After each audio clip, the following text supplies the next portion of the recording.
अकीतो और हिकारी की उड़ान। अकीतो एंड हिकारीज फ्लाइट। अकीतो अपने नए कॉलेज के हॉस्टल के कमरे में खड़ा था। सामान अभी भी बक्सों में बंद था, लेकिन उसके मन में एक नई दुनिया के दरवाजे खुल रहे थे। ये एक नई शुरुआत थी, बड़े होने की दिशा में पहला कदम। उसने सोचा, ये जीवन की दौड़ है जहां हर कोई आगे बढ़ने की कोशिश कर रहा है। उसे महसूस हुआ कि हर कोई समाधान की तलाश में है अपने सपनों को पूरा करने के लिए, लेकिन रास्ता हमेशा साफ नहीं होता। कॉलेज के पहले कुछ हफ्ते मुश्किल भरे थे। असाइनमेंट का ढेर, नए दोस्त बनाने का दबाव और पैसों का हिसाब किताब रखना। कभी कभी उसे लगता था कि वो इस सब में खो जाएगा।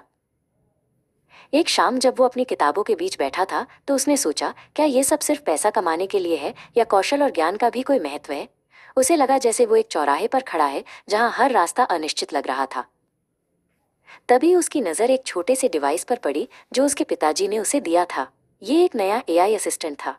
उसने उसे एक्टिवेट किया और एक मधुर शांत आवाज गूंज उठी। नमस्ते अकीतो, मैं हिकारी हूँ, तुम्हारी मार्गदर्शक।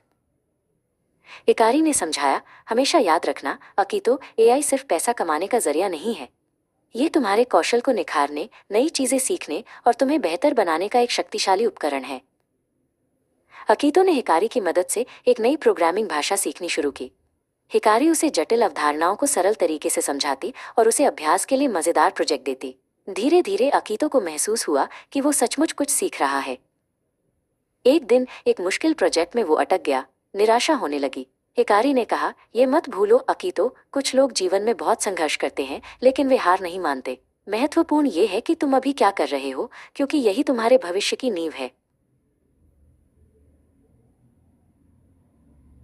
हिकारी की प्रेरणा से अकीतो ने फिर से कोशिश की। उसने अपनी नई प्रोग्रामिंग भाषा का उपयोग करके एक छोटा सा ऐप बनाया जिसने उसके दोस्तों को उनके असाइनमेंट व्यवस्थित करने में मदद की। उसने देखा कि उसका कौशल सिर्फ उसके लिए नहीं बल्कि दूसरों के लिए भी उपयोगी था।